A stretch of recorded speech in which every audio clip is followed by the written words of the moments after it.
We're doing our next video on China reunified, the Sui, the Tang, and the Song. We'll talk about basically the apex of Chinese civilization. That was our last video. And this is going to be China reunified. And next we'll go over the explosion in Central Asia, which was the Mongol Empire. I'll start out by just briefly referencing the Silk Road. The long-distance trade, both overland and by sea, expanded under the Tang and the Song. Trade with countries and peoples to the west had been carried on for centuries, but it had declined dramatically between the 4th and the 6th centuries, respectively, as a result of the collapse of the Han and the Roman empires, which collapsed both at the same time, as you know. So it began to revive with the rise of the Tang and the simultaneous unification of much of the Middle East under the Arabs. During the Tang era, the route that we call the Silk Road now reached its zenith. Along the Silk Road to China came raw hides, furs, and horses. Chinese aristocrats, their appetite for material consumption stimulated by the affluence of Chinese society during much of the Tang and Song periods, were fascinated by the exotic goods and the flora and fauna of the desert and the tropical lands of the South Seas. Much of the trade was carried by the Turkic-speaking Uyghurs, or the Iranian-speaking Sogdians from Central Asia. During the Tang, the caravans of Bactrian camels, a hard variety native to the Iran and regions of the northeast. So these Bactrian camels, two-humped camels carried goods back and forth between China and the countries of South Asia and the Middle East. In actuality, however, the Silk Road was composed of a number of separate routes. The first to be used, probably because of the jade that was found in the mountains south of Khotan, ran along the southern rim of the Taklamakan Desert via Kashgar, and thence through the Pamir Mountains into Bactria. The first Buddhist missionaries traveled this route from India to China. Eventually, however, this area began to dry up, and traders were forced to seek other routes. From a climatic standpoint, the best route for the Silk Road was to the north of the Tian Shan, or the Heavenly Mountains, where moisture-laden northwesterly winds carried pastures where animals could graze. But the area was frequently infested by bandits who preyed on unwary travelers in the caravans. Most caravans, therefore, followed the southern route, which passed along the northern fringes of the Taklamakan Desert to Kashgar and down into the northwestern India. Travelers avoided the direct route through the desert and trudged from oasis to oasis along the southern slopes of the Tian Shan, following a route littered by animal bones. The oases were created by the water runoff from winter snows in the mountains and dried up in the searing heat of the desert summer. The eastern terminus of the Silk Road was the city of Kangan, perhaps the wealthiest city in the world during the Tang era. The city's days in China's foremost metropolis were numbered, however. Chronic droughts throughout the region made it more and more difficult to supply the city with food, and the growing power of Turkic-speaking peoples, such as the Uyghurs and in the hinterlands area, made the city increasingly vulnerable to attack by rebel forces. During the latter Tang dynasty, the imperial court was periodically shifted to the old secondary capital of Luoyang. The Song dynasty, a product of the steady drift of the national center of gravity toward the south, was forced to abandon Shenyang altogether as a historic symbol of imperial greatness. Then we will talk about the maritime route. The Silk Road was so hazardous that shipping goods by sea became increasingly popular. China had long been engaged in sea trade with other countries in the region, but most of the commerce was originally in the hands of Korean, Japanese, Southeast Asian, or Middle Eastern merchants. Under the Song, however, Chinese maritime trade was stimulated by the invention of the compass and technical improvements in shipbuilding, such as the widespread use of the sternpost rudder and the lug sail, which enabled ships to sail close to the wind. If Marco Polo's observations can be believed, by the 13th century, Chinese junks had as many as 4 masts and could carry several hundred men, many more than contemporary ships in the West. The Chinese governor of Canton in the early 12th century remarked, quote, "According to the government regulations concerning seagoing ships, the larger ones can carry several hundred men, and the smaller ones may have more than 100 men on board. The ship's pilots are acquainted with the configuration of the coasts. At night they steer by the stars, and in the daytime by the sun. In dark weather they look at the south-pointing needle. They also use a line 100 feet long with a hook at the end, which they let down to take samples of mud from the sea bottom. By its appearance and smell they can determine their whereabouts." End quote. A wide variety of goods passed through Chinese ports. The Chinese exported tea, silk, porcelain to the countries beyond the South China Sea, receiving exotic woods, precious stones, cotton from India, and various tropical goods in exchange. Seaports on the southern China coast exported sweet oranges, lemons, and peaches in return for grapes, walnuts, and pomegranates. The major port of exit in southern China was Canton, where an estimated 100,000 merchants lived. Their activities were controlled by an imperial commissioner sent from the capital. Some of this trade was a product of the tribute system which the Chinese rulers used as an element of their foreign policy. The Chinese viewed the outside world as they viewed their own society. In a hierarchical manner, rulers of smaller countries along the periphery were viewed as young brothers of the Chinese emperor and owed fealty to him. Foreign rulers who accepted the relationship were required to pay tribute and to promise not to harbor enemies of the Chinese empire.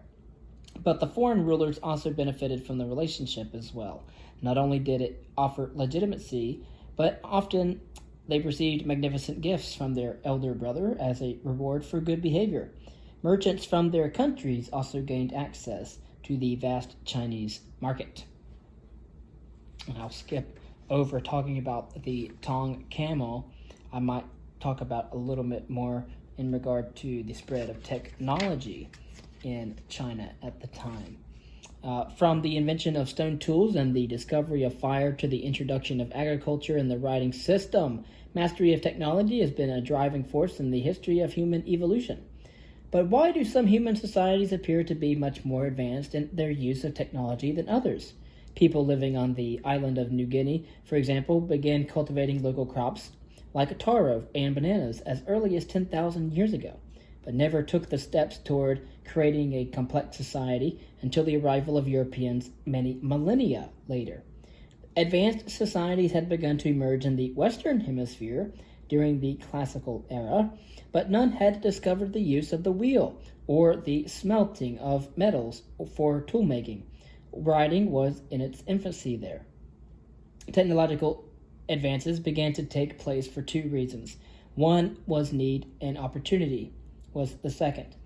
Farming peoples throughout the world needed to control the flow of water. So in areas where water was scarce or unevenly distributed, they learned to practice irrigation to make resources available throughout the region. Sometimes, however, opportunity strikes by accident, as in the legendary story of the Chinese princess who dropped a silkworm cocoon on her cup of hot tea, thereby initiating a series of discoveries that resulted in the manufacture of silk. Or when new technology is introduced from a neighboring region, such as when the discovery of tin in Anatolia launched the Bronze Age throughout the Middle East. The most important factor enabling societies to keep abreast of the latest advances in technology, it would appear, its participation in the global trade and communications network. In this respect, the relative ease of communications between the Mediterranean Sea and the Indus River Valley represented a major advantage for the Abbasid Empire, as the peoples living there had rapid access to all the resources and technological advances in that part of the world. China was more isolated, however, from other civilizations by distance and the barrier presented by the Himalayas. But with its size and high level of cultural achievement, China was almost a continent in it of itself, and was able to communicate with countries to the west via the Silk Road. Societies that were not linked to this vast network were at an enormous disadvantage in keeping up with the new developments in technology. The peoples of New Guinea, at the far end of the Indonesian archipelago, had little or no contact with the outside world. In the Western Hemisphere, a trade network did begin to take shape between societies in the Andes and their counterparts in Mesoamerica. But because of difficulties in communication, contacts were more intermittent. As a result, technological developments taking place in distant Eurasia did not reach the Americas until the arrival of the conquistadors of Spain. In what ways did China contribute to the spread of technology and ideas throughout the world during the period from the Sui dynasty to the beginnings of the Ming? How did China benefit from the process? Next, we could talk about society in traditional China. These political and economic changes affected Chinese society in several ways during the Tang and Song era. For one thing, it became much more complex. Whereas previously China had been almost exclusively rural, with a few small urban class of merchants, artisans, and workers almost entirely dependent on the state, the cities had now grown into an important, if statistically still insignificant, part of the population. Urban life as well had changed. Cities were no longer primarily administrative centers dominated by officials and their families, but now included a much broader mix of officials, merchants, artisans, peddlers, and entertainers. Unlike European cities, however, Chinese cities did not possess special privileges that protected their residents from the rapacity of the central government. In the countryside, equally significant changes were taking place as the relatively rigid demarcation between the landed aristocracy and the mass of the rural population gave way to a more complex mixture of landed gentry, free farmers, sharecroppers, and landless laborers. There was also a class of base people, or that consisted of actors, butchers, and prostitutes, who possessed only limited legal rights and were not permitted to take the civil service exam. Then there was the rise of the gentry. Under the early Tang dynasty, powerful noble families not only possessed a significant part of the national wealth, but also dominated high positions in the imperial government, just as they had at the end of the Han dynasty 400 years earlier.